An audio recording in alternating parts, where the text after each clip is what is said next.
Now, growing up, Andrew Wardle felt different to other boys his age. A 1 in 20 million health condition meant that he was born with his bladder on the outside of his body, 1 testicle and no penis. Well, now, at the age of 45, Andrew is the proud owner of a £70,000 bionic penis, which he says has changed his and his partner's life. Before we chat to the couple, here's how This Morning has followed the story.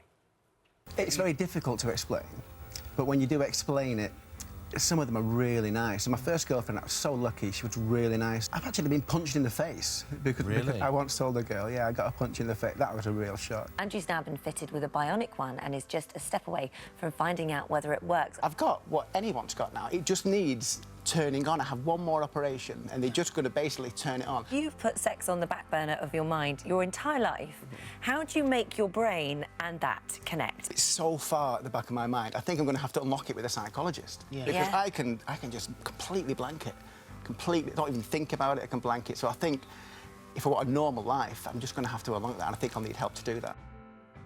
Well, Andrew and his partner, Fedra, join us now. It's lovely to see you again. Thank you. Let us pick it up from that point that Holly made there, was that it was going to take some time for you to associate that part of your body with pleasure, because it had always been associated with pain. 100%, and it's still quite not there yet. They say it'll take about 2 years to link it, because it's, when I used to think of it as a child, it's just bullying, pure physical pain, mental pain. So to link it with pleasure, I think it's near impossible, but I will get there. Is that something that you're working on now? It's something I'm starting to work on that now, really, and with the help of Fedra.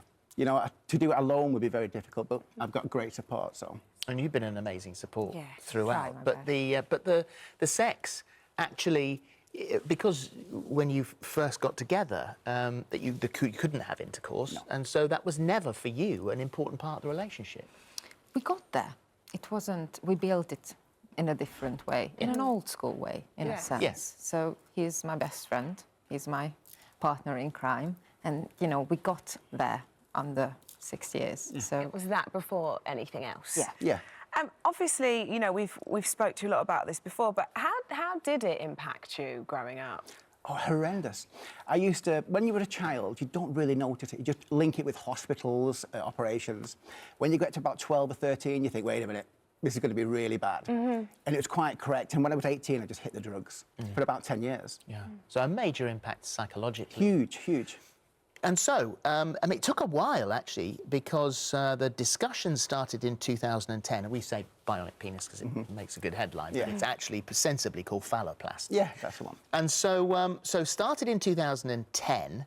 The procedure actually started in 2015, didn't it? So it's taken quite a while. It's taken a long, long time. They had to build me a new bladder. It's all done at Harley Street University Hospital and Westmoreland Street Hospital. They've had to build me a new bladder, new everything, basically. And honestly, it's fantastic what they've done. We were talking about the rebuilding the last time you were in. And so just explain how it's been done. Where did the skin come from? The skin comes from your arm with muscle, and they take nerves and veins and nerves from your back and all over the place, really. And they just like, yeah, that's what it is. I've had to have a compression bandage on it at the moment. Right. But yeah, it just comes from there. So what has it left you with? A penis. Completely, you'd be completely shocked to see what they can build. Shocking, completely surprised me. I just never thought anything like that was possible. We've got a slide here, which can you just, if you just explain, because you had 2 testicles, but you've got one now because they took one out. Put the switch in. Yeah. You see, that's a reservoir at the top. Yeah. So that's filled with a liquid. And if you press the button, which is in your testicle, it fills a penis with a liquid. So it gets, you know what I mean, it gets erect. Yeah. So, yeah, it's a very simple procedure. And does it have sensation? Yeah. They put nerves in it, which is completely just mind-boggling. They put nerves in and everything. Clever. So when you first had it done, and not to put too fine a point on it, I mean, if we could sort of test this thing, and so to make sure that it worked, everything was stretched. Oh, yeah. It was like a 3-week erection. Oh yeah, it was really, and it was very uncomfortable as well. I had to stay in basically for 3 weeks. It was very, but they had to do it to stretch everything out, you see. Yeah. So it's very normal. So, and I had to come back down to London as well. So, oh yeah. Painful that was. So that when the moment arrived, and you were saying you were going to go away in Amsterdam, and then you thought, well, you know, we're making a big thing of this. Let's stay home where we know, where we feel comfortable. Yeah. How was it? It was really natural. It's only lasted around like 30 minutes. We, you know, I was really nervous not to cause any pain, which is usually the other way around, isn't it? Yeah. And it was just really magical because, you know, we know each other so well. That was just the cherry on the top.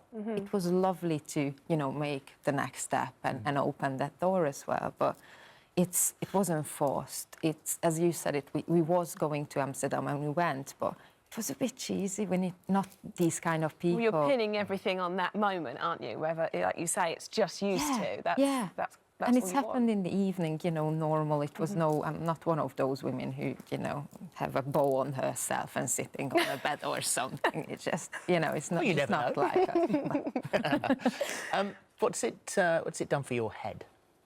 It's put it in a better place. I can see a future now. Yeah. And before, that's why I used to take drugs. It was just I couldn't see a future. So I blame everything on the drugs, you see. If I lost a job, if I lost a girlfriend, I could just pin it on the drugs. I wouldn't have to take it personally.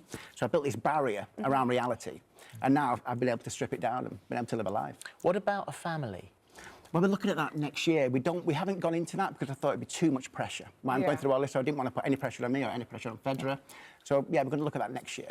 And if not, we'll just adopt. Yeah. We'll adopt anyway. That's one of the things which we always agreed on. So there is no pressure anyway at all because we just want to adopt. So grateful that you've shared this with us, and we're thrilled that it's and obviously the physical thing is important, but mentally, and we've been with you through quite a bit of this, and so I'm so thrilled that it's made you feel better. And I'd just like to say, it helps a lot of people as well. Yeah. With this, that's why I come on TV now and again. I got a letter the other day. It really helps people are going through it at Great Ormond Street at the moment, and they get in contact, and all they want to know is it's going to be okay. Yeah. Don't forget, mine was in 1973, so the surgery wasn't there then. But if you're born with it now, it's there. Yeah. Your kids are going to be okay. Thank you, guys. Well done. Thank you very much. No problem. Thank you. Thank you very much.